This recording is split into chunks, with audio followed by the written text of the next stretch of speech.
देखिए, आज हम करेंगे क्लास 9th का साइंस सब्जेक्ट चैप्टर फर्स्ट, जिसका नाम है मैटर इन आवर सराउंडिंग्स यानी कि हमारे वातावरण के पदार्थ, यानी कि हमारे जो आसपास के पदार्थ हैं। तो सबसे पहले हम बात करेंगे कि मैटर क्या होता है, पदार्थ किसे कहते हैं। ठीक है, तो जो मैटर है, पदार्थ है, वे सारी चीज़ें जो हमारे आसपास की होती हैं, जो जगह घेरती हैं, जिसमें भार होता है, वो सारी की सारी पदार्थ कहलाते हैं। ठीक है, यानी कि all things which are in our surroundings and we can see them, we can touch them or we can feel and occupies places and have weight।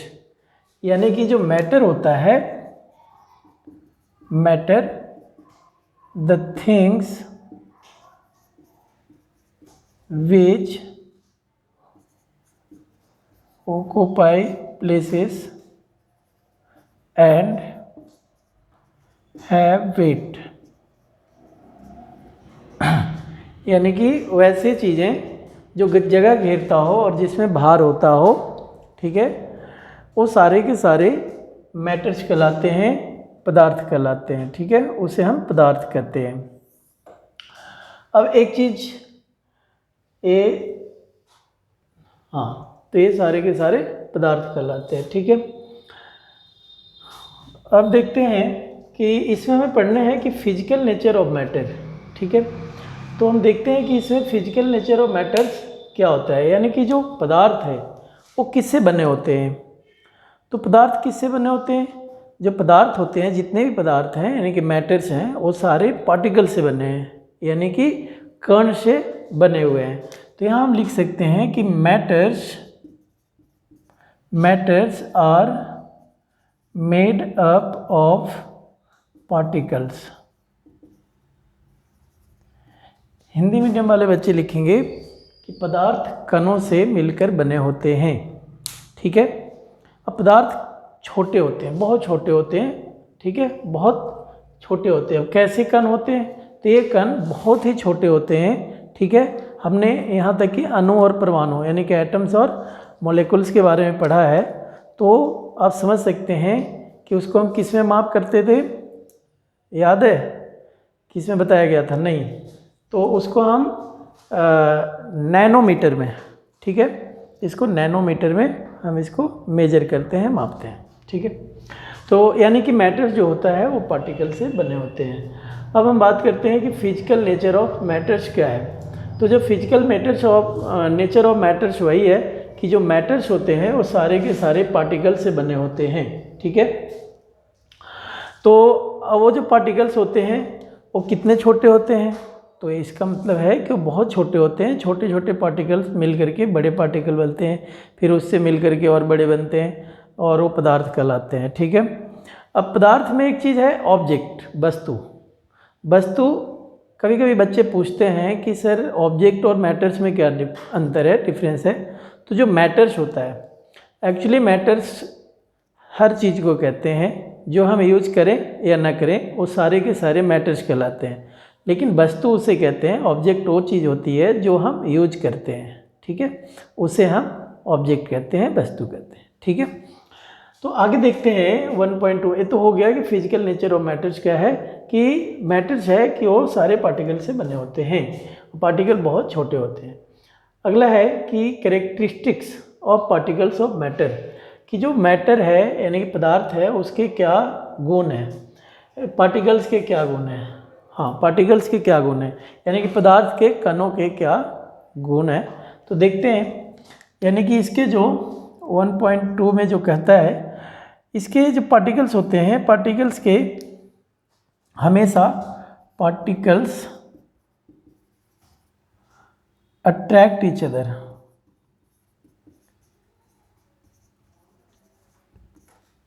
Particles एक दूसरे को अट्रैक्ट करते हैं। अब जैसे मान लिया जाए कि ये है, अब ये चीज़ें किससे बनी हुई है? ये भी पार्टिकल से बनी हुई है। तो यहाँ पे हम देख रहे हैं कि इसके जो पार्टिकल हैं एक दूसरे से क्या कर रखे हैं, अट्रैक्ट हैं, आकर्षित हैं तभी ये एक साथ बंधे हुए हैं सारे पार्टिकल और एक मार्कर बना हुआ है।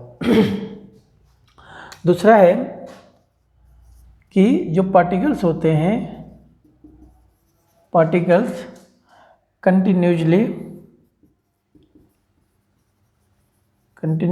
मूव करते हैं, यानी कि पार्टिकल्स होते हैं वो हमेशा मूव करते रहते हैं। जैसे आप लोग कभी देखे होंगे कि जो लाइट, जब टॉर्च हम जलाते हैं तो जो पार्टिकल होते हैं वो दिखते हैं, ठीक है। मैं आपको 1 मिनट के लिए करके दिखाता हूँ। देखो, इसमें लाइट जरा ऑन करना बाबू, लाइट ऑन करो। ये देखो, ये सारी लाइटें बंद कर दो एक बार। ओके, ये देखिए, यहाँ पर आप देखेंगे कि ये देखिए, ये जो है ये पार्टिकल नज़र आ रहा है, ठीक है, आ रहा है पार्टिकल नज़र। ये देखिए मूव कर रहा है ना पार्टिकल, सारे पार्टिकल्स मूव कर रहे हैं, ठीक है, मूव कर रहे हैं पार्टिकल्स। ये देखिए, ये सारे जो पार्टिकल्स हैं वो मूव कर रहे हैं। ये देखिए पार्टिकल्स मूव कर रहे हैं, ठीक है। ओके, लाइट ऑन कर दो, ठीक है। तो ये इसी को कहते हैं कि पार्टिकल्स कंटिन्यूसली मूविंग, हमेशा मूव करते हैं, ठीक है।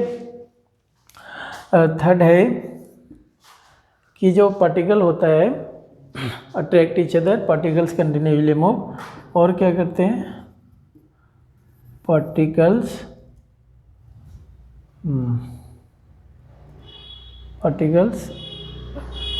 Continuously moving, particles attract each other. और तीसरा है जो पार्टिकल्स है have a space between them, have a space between them, यानी कि उनके बीच में क्या होता है, स्पेस होता है, जगह होता है, ठीक है। जैसे वाटर है, मान लिया जाए कि वाटर है, वाटर में जब हम चीनी या सॉल्ट डालते हैं, शुगर या सॉल्ट डालते हैं, नमक या चीनी हम डालते हैं, तो वो उसमें पूरी तरह से घुल जाता है, ठीक है। तो वो चीनी या शुगर गया कहाँ, इससे पता चलता है कि वाटर के अंदर जो पार्टिकल्स हैं उन पार्टिकल्स के अंदर भी स्पेस है, और जब हम चीनी या सॉल्ट डालते हैं तो वो उसके अंदर घुल जाता है, ठीक है। तो यह है आपका characteristics of particles of matter. तो ये 3 हैं, ठीक है। अब हम बात करते हैं स्टेट्स ऑफ मैटर की। तो 1.3 स्टेट्स ऑफ मैटर है। स्टेट्स ऑफ मैटर, ये 3 टाइप्स के होते हैं स्टेट्स ऑफ मैटर, यानी कि स्टेट्स ऑफ जो मैटर है वो 3 टाइप्स के होंगे। कौन कौन, ऐसे बता देते हैं, सॉलिड, लिक्विड, और तीसरा क्या है, गैस, ठीक है, यानी कि ठोस, द्रव, गैस। सॉलिड किसे कहते हैं, सॉलिड क्या होता है, तो सॉलिड जैसे मान लिया जाए कि ये मार्कर है, अगर मैं मार्कर टेबल पे रख दूं तो ये मार्कर ही रहेगा, इसमें चेंजिंग आएगा नहीं, जहाँ भी इसे रखा जाए मार्कर ही रहेगा। इसका मतलब है कि इसके शेप में कोई चेंजिंग नहीं आता, ना इसके कोई वॉल्यूम में चेंजिंग आता है, ठीक है। तो इसका मतलब हुआ कि जो सॉलिड होते हैं उनके वॉल्यूम और शेप फिक्स होते हैं, ठीक है।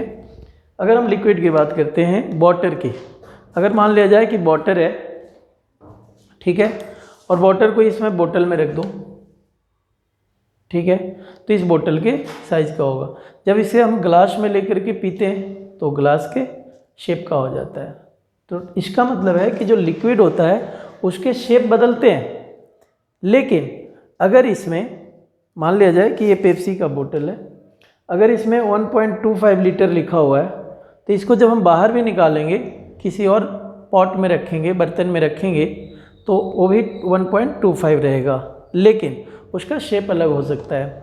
तो इसका मतलब है कि जो लिक्विड होता है उसका शेप अलग होते हैं, बट वॉल्यूम फिक्स होता है। लेकिन अगर हम बात करते हैं इस गैस की, जैसे मान लिया जाए आपके घर पे खाना बनता है, गैस है, वो गैस बाहर निकल जाता हो, तो कहाँ रहता है, कहीं नहीं रहता ना। इसका मतलब है कि उसके शेप भी फिक्स नहीं होते और उसके वॉल्यूम भी फिक्स नहीं होते, ठीक है। तो ये सबको डिफाइन कर देता हूँ मैं। सॉलिड यानी कि ठोस, हिंदी वाले बच्चे लिख लेंगे वीडियो पॉज करके। सॉलिड किसे कहते हैं? The things which have fixed volume and shape, यानी कि वैसे पदार्थ, वैसे वस्तुएं जिसकी आयतन और आकार निश्चित होता है उसे हम सॉलिड कहते हैं। एग्जाम्पल ले लेते हैं। एग्जाम्पल में मान लो चेयर हमने ले लिया, ठीक है, ओके, बुक ले लिया, ये सारे क्या हैं? सॉलिड है। अब हम बात करते हैं लिक्विड की। लिक्विड द्रव कहते हैं, वो इसी तरह से आएगा द थिंग्स या the matters, the things which have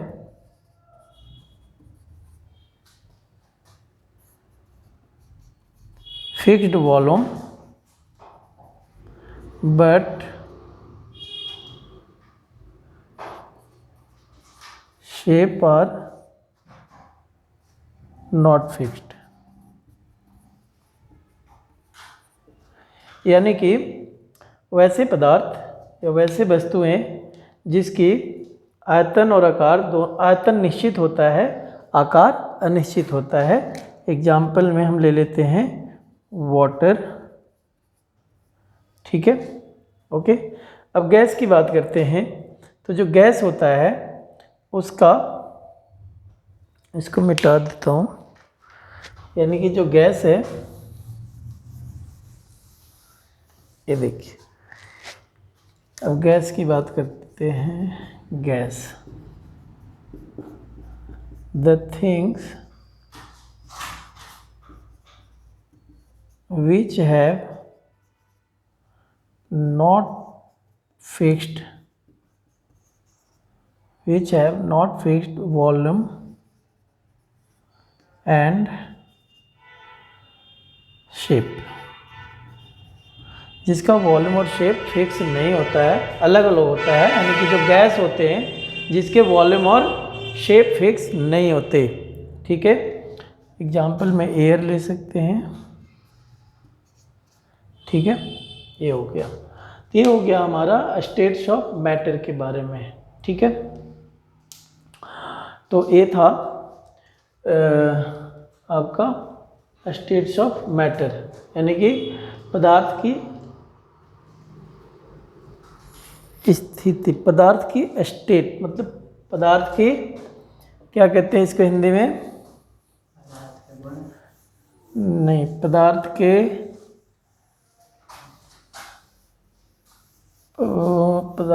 कुछ कहते हैं इसको हिंदी में, पदार्थ की अवस्था, पदार्थ की अवस्था कहते हैं, ठीक है। तो ये पदार्थ की अवस्था हमने कर लिया। अब करेंगे can matter change it's state, ठीक है। तो देखते हैं can matter change it's state. यहाँ पे क्वेश्चन दिया हुआ है कि क्या पदार्थ अपना स्टेट चेंज करता है। तो मैं तो लिखूँगा कि यस, हाँ करता है। कैसे? मान लिया जाए कि वाटर है, ठीक है, ये लिक्विड है। आप इसको क्या किए, इस लिक्विड वाटर को आपने कोल्ड कर दिया, ठंडा। तो जब आप इसको ठंडा कर दिए तो क्या हो गया, ये ठंडा होने से ये बन गया आइस, है ना, बर्फ बन गया। और जब आइस बन गया, और जब आइस को हमने गर्म किया, इसको जब हम गर्म किए, इसको हमने वाटर को कोल्ड किया था तो आइस बन गया, ठंडा किया तो। और आइस को जब गर्म किया, यानी कि हॉट हो गया, एक गर्म हो गया, तो क्या बन गया, तो ये बन गया आपका फिर से वाटर, लिक्विड, है ना, लिक्विड बन गया, लिक्विड फॉर्म में, यानी कि द्रव में।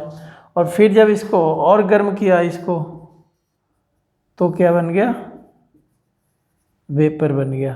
ठीक है, वेपर बन गया, वाष्प बन गया। अब देखिए फिर से वाष्प क्या होगा, ठंडा अगर होगा, कोल्ड, फिर से कोल्ड होगा, तो फिर से जब कोल्ड होगा तो क्या हो जाएगा, ये हो जाएगा आपका, फिर से लिक्विड में बन जाएगा वाटर, और जब फिर इसको भी कोल्ड करेंगे तो फिर से आइस बन जाएगा। तो हमने देखा कि जो मैटर है वो अपना स्टेट चेंज करता रहता है कि नहीं। ओके, अब इसमें देखते हैं और भी कुछ इसके अंदर हम जानते हैं। मान लिया जाए कि आप आइस है, ठीक है, आप आइस को किसी बर्तन में, पॉट में गर्म कर रहे हैं।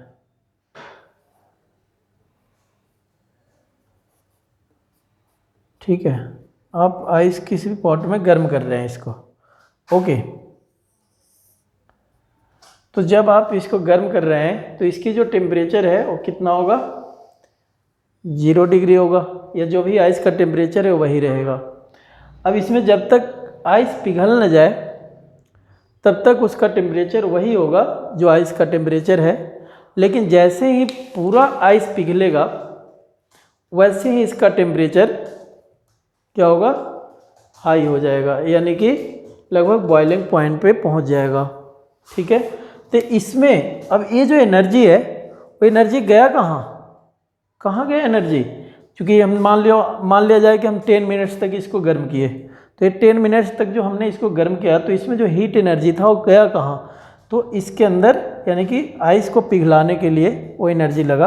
तो ये जो एनर्जी लगता है इसको हम क्या कहते हैं, लेटेंट हीट कहते हैं।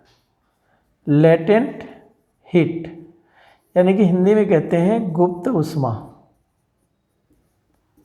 गुप्त ऊष्मा यानी कि किसी भी पदार्थ को अब बॉइलिंग पॉइंट तक पहुंचाने के लिए जो भी टेम्परेचर लगता है उसे हम लेटेंट हीट कहते हैं।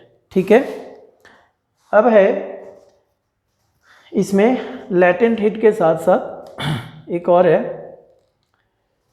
फ्यूजन ऑफ लेटेंट हीट, है ना। तो जब 1 kg ऑब्जेक्ट को, किसी भी 1 kg ऑब्जेक्ट है और उसको बॉइलिंग पॉइंट तक, यानी कि जितना एनर्जी की ज़रूरत होती है, जितना हीट की ज़रूरत हो, किसके लिए, इसको मेल्ट होने के लिए, यानी कि सॉरी बॉयल होने के लिए, तो बॉयल होने के लिए जितना भी इसमें हीट लगेगा 1 kg ऑब्जेक्ट में, उसे हम फ्यूजन ऑफ लेटेंट हीट कहते हैं ना। फ्यूजन ऑफ लेटेंट हीट इसको कहते हैं गुप्त ऊष्मा। ठीक है, इसको कहते हैं fusion of latent heat. Hindi में इसको कहते हैं शायद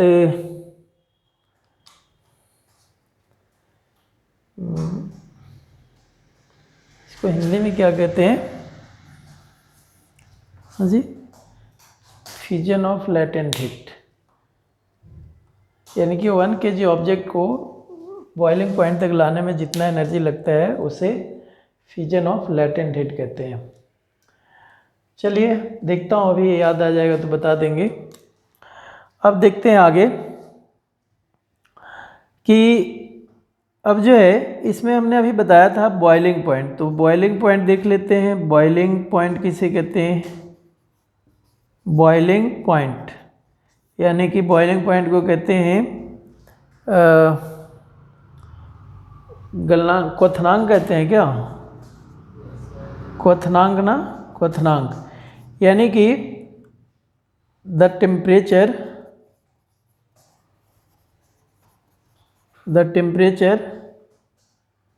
at which object starts to boil, ठीक है, वो जो है स्टार्ट कर देता है बॉइलिंग करना, यानी कि the temperature at which object starts to boil, यानी कि वैसी ताप जिस पे कोई ऑब्जेक्ट उबलना शुरू हो जाता है, उससे हम बॉइलिंग पॉइंट कहते हैं, उस टेम्परेचर को बॉइलिंग पॉइंट कहते हैं। और एक और है melting point. Melting point, melting point उसे कहते हैं the temperature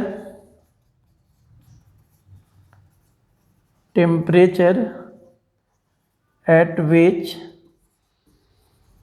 object starts to melt, यानी कि ऐसा टेम्परेचर जिस पे कोई ऑब्जेक्ट मेल्ट करना शुरू करता है उसे हम मेल्टिंग पॉइंट कहते हैं। ठीक है, तो ये था हमारा स्टेट्स ऑफ मैटर में ये सारी चीज़ें पढ़नी थी।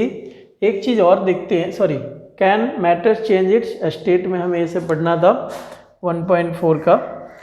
और इसमें और कुछ पढ़ना है क्या? हाँ, एक चीज़ और है कि जो 0 डिग्री सेल्सियस है, ये जो 0 डिग्री सेल्सियस है, ये 0 डिग्री सेल्सियस बराबर 273.16 केल्विन के बराबर होता है लगभग। ठीक है, और जो वाटर होता है वो लगभग 0 डिग्री सेल्सियस पे जमना शुरू हो जाता है। ठीक है, तो लेकिन जो राउंड अबाउट है 0 डिग्री 273 केल्विन के बराबर लिया गया है। ठीक है, एक चीज़ यहाँ देखिए कि जब भी 1 डिग्री सेल्सियस है और 1 केल्विन है, ये दोनों ही टेम्परेचर मापने के यूनिट्स हैं। तो यहाँ पर देखेंगे कि जो 0 डिग्री है सेल्सियस, यानी कि डिग्री सेल्सियस को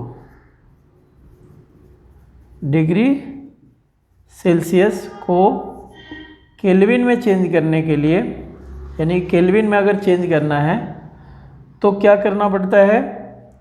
जो डिग्री सेल्सियस हमें गिवन है, दिया हुआ है, ठीक है, उसमें हम 273 प्लस कर देते हैं। ठीक है, तो हमें मिल जाता है केल्विन में। ठीक है, अब जैसे एग्जांपल ले लेता हूँ, मान लो यहाँ 10 डिग्री सेल्सियस है और उसे केल्विन में चेंज करना है, तो क्या करेंगे? 273 प्लस कर देंगे, तो ये हो जाएगा 283। एक और एग्जांपल देखते हैं, मान लिया जाए 20 डिग्री सेल्सियस दिया हुआ है और इसे हमें केल्विन में चेंज करना है, तो इसमें क्या करेंगे? इसमें हम प्लस कर देंगे 273 केल्विन, तो ये हो जाएगा आपका 293 केल्विन। ठीक है, अब जैसे मान लिया जाए ये हो गया आपका। अब दूसरी बात करते हैं कि अगर केल्विन है, केल्विन को मान लो डिग्री सेल्सियस में चेंज करना है, डिग्री सेल्सियस में हमें चेंज करना है, तो क्या करना होगा? इसमें माइनस करना होगा 273। ठीक है, 273 माइनस करना है। जैसे केल्विन जाए कि ये है आपका 293 केल्विन है और इसे हमें डिग्री सेल्सियस में बदलना है, तो क्या करेंगे? इसमें से 293 में से माइनस कर देंगे 273 केल्विन, तो ये हमें क्या मिल जाएगा? ये हमें मिल जाएगा 302, यानी 2 डिग्री सेल्सियस। तो क्लियर हो गया कि जब भी डिग्री सेल्सियस को अगर केल्विन में चेंज करना है तो आपको 273 प्लस करना है, और जब भी आपको डिग्री सेल्सियस में चेंज करना है तो 273 माइनस करना है। यानी केल्विन से डिग्री में चेंज करने के लिए 273 माइनस करेंगे और डिग्री से केल्विन में चेंज करने के लिए 273 प्लस करेंगे। तो ये था हमारा can matter change it's state. अब आगे देखते हैं इवेपोरेशन के बारे में। ठीक है, तो ये जो है आपका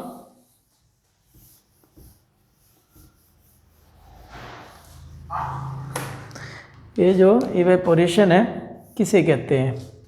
तो आपने देखा होगा, एक एग्जांपल लेकर समझते हैं कि जब आप जैसे आप कपड़े धोते हैं वॉशिंग मशीन में, तो उसमें तो लगभग 75-80% तक ड्राई हो जाता है, लेकिन उसके बाद भी उसे हम कहीं ना कहीं रख देते हैं। ठीक है, धूप में या तो घर के अंदर भी, या तो ठीक है कहीं रखते हैं। अब वो क्या होता है कि अगर हम घर के अंदर रखते हैं थोड़ा ज़्यादा टाइम लगता है, अगर धूप में रखते हैं थोड़ा कम टाइम लगता है। ऐसा क्यों होता है? ठीक है, तो इसका मतलब है कि और कपड़े सूख जाते हैं। तो जब कपड़े सूख जाते हैं इसका मतलब क्या है कि उसमें जो वाटर है वो बाष्पित हो जाता है, इवेपोरेट हो जाता है। तो इवेपोरेट का मतलब क्या हुआ, किसे कहते हैं, तो जो लिक्विड है, लिक्विड चेंजेज इनटू इवेपोरेशन, ठीक है, बिफोर इट्स बॉइलिंग पॉइंट, यानी कि बॉइलिंग पॉइंट होने से पहले ही जब वो वेपर में चेंज हो जाता है, वाष्प में चेंज हो जाता है, उसे हम इवेपोरेशन कहते हैं, बाष्पीकरण कहते हैं। हिंदी में हम इसको बाष्पीकरण कहते हैं, ठीक है, इसको हम बाष्पीकरण कहते हैं, ठीक है, ओके। तो देखते हैं इवेपोरेशन का, लिक्विड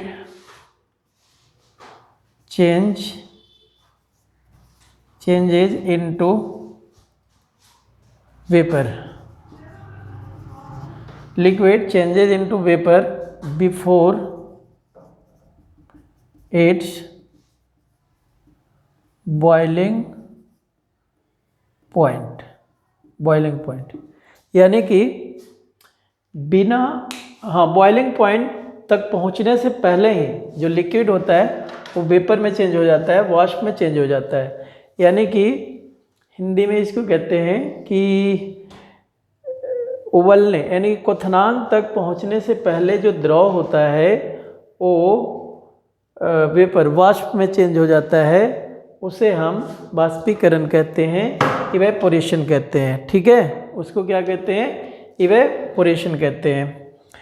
अब बात आती है कि जो इवेपोरेशन है वो किन किन फैक्टर्स पे डिपेंड करता है, on which factors evaporation depends on,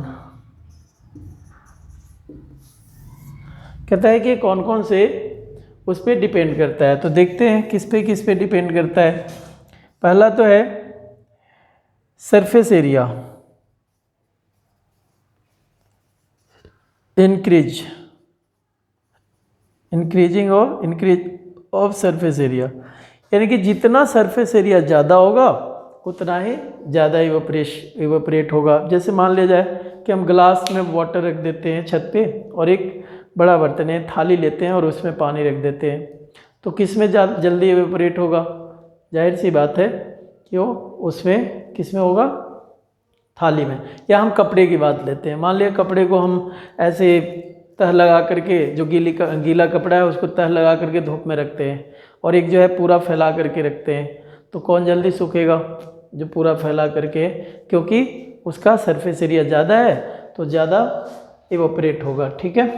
तो इंक्रीज ऑफ सरफेस एरिया, तो इसका मतलब है कि सतह, यानी कि जो सरफेस एरिया है जितना ज़्यादा होगा उतना ही ज़्यादा इवेपोरेट होगा। दूसरी बात करते हैं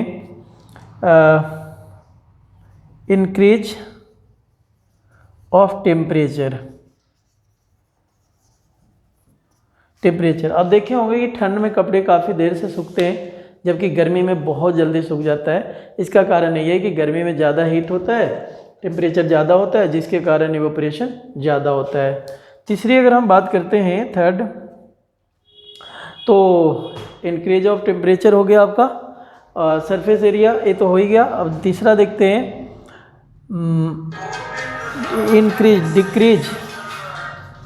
डिक्रीज इन ह्यूमिडिटी। तो डिक्रीज इन ह्यूमिडिटी यानी कि जो ह्यूमिडिटी होता है उस ह्यूमिडिटी में कम हो जाना, डिक्रीज हो जाना। ह्यूमिडिटी का मतलब होता है कि जैसे नमी, तो हमारे एनवायरनमेंट में नमी होता है, वायु के अंदर, एयर के अंदर नमी होता है, ह्यूमिडिटी होता है। तो जैसे बरसात के दिनों में हम देखते हैं कि कपड़े जल्दी नहीं सूखते हैं जबकि टेम्परेचर ज़्यादा होता है। कारण इसका यही है कि उस समय ह्यूमिडिटी बहुत ज़्यादा होता है, ठीक है। तो ह्यूमिडिटी के कारण कपड़े जल्दी नहीं सूखते हैं। तो जितना कम ह्यूमिडिटी होगा उतना ही ज़्यादा इवेपोरेशन होगा, उतना ही ज़्यादा बाष्पीकरण होगा। अब एक और है पॉइंट, और वो पॉइंट है, एक तो हो गया increase of temperature, decrease in humidity. Surface area का टेम्परेचर में भी वो होगा तो होगा, और डिक्रीज इन ह्यूमिडिटी में कम होगा तब होगा। और क्या है, सरफेस एरिया हो गया आपका, इंक्रीज ऑफ टेम्परेचर हो गया, डिक्रीज इन ह्यूमिडिटी, और एक और है कि स्पीड ऑफ विंड। हाँ, स्पीड ऑफ विंड यानी कि जो वायु की गति है, हवा की गति, तो हवा की गति जितना तेज होगी उतना ही ज़्यादा इवोपरेशन होगा, और जितनी कम होगी उतना ही कम इवोपरेशन होगा। अब प्रश्न उठता है, ये तो चैप्टर का ये हो गया लगभग ख़त्म। इसमें कुछ क्वेश्चंस पूछे जाते हैं कि हम गर्मी में, समर सीजन में हम कॉटन क्लॉथ्स क्यों पहनते हैं। तो सबसे पहला चीज़ कि जो कॉटन क्लॉथ्स होता है वो गुड ऑब्जर्वर ऑफ वाटर्स, यानी कि वाटर का अच्छा ऑब्जर्वर होता है। दूसरी बात कि हमारे बॉडी से जो स्वेट निकलते हैं, पसीना निकलता है, वो जब निकलता है तो वो अपना एनर्जी खो देता है, ठीक है। और जब वो खो देता है तो पुनः वो एनवायरनमेंट से लेना चाहता है, और जो पसीना होता है, स्वेट होता है, वो चला जाता है कॉटन क्लॉथ्स में, और कॉटन क्लॉथ्स गीला हो जाता है। और जब ये जो एनर्जी लॉस किया था स्वेट, उसको दोबारा से वापस लेना चाहता है, गेन करना चाहता है, और फिर हमें ठंडक महसूस होता है, ठीक है। अब एक और क्वेश्चन आता है कि जो मरुस्थल होते हैं, रेगिस्तान में, वहाँ पे कूलर का प्रयोग होता है। कूलर क्या करता है, तो ये जो कूलर है रूम्स को कैसे ठंडा रखता है, इसका कारण ये है कि उसमें से जो वाटर के पार्टिकल्स बाहर निकलते हैं, तो उस समय वो पार्टिकल्स अपनी एनर्जी खो देते हैं, एनर्जी लॉस करते हैं, और देन आफ्टर उसके बाद से वो दोबारा लेना चाहते हैं। तो एनर्जी लॉस कहाँ होता है, वो रूम के अंदर ही होता है, और फिर उस रूम से वो लेना चाहता है, जिसके कारण हमें रूम में ठंडा लगता है, ठीक है। तो आज हमने देखा क्लास 9th का फर्स्ट चैप्टर। अब आगे दूसरा चैप्टर देखेंगे, ठीक है। तब तक के लिए धन्यवाद। आप जो है हमारे चैनल को सब्सक्राइब करें।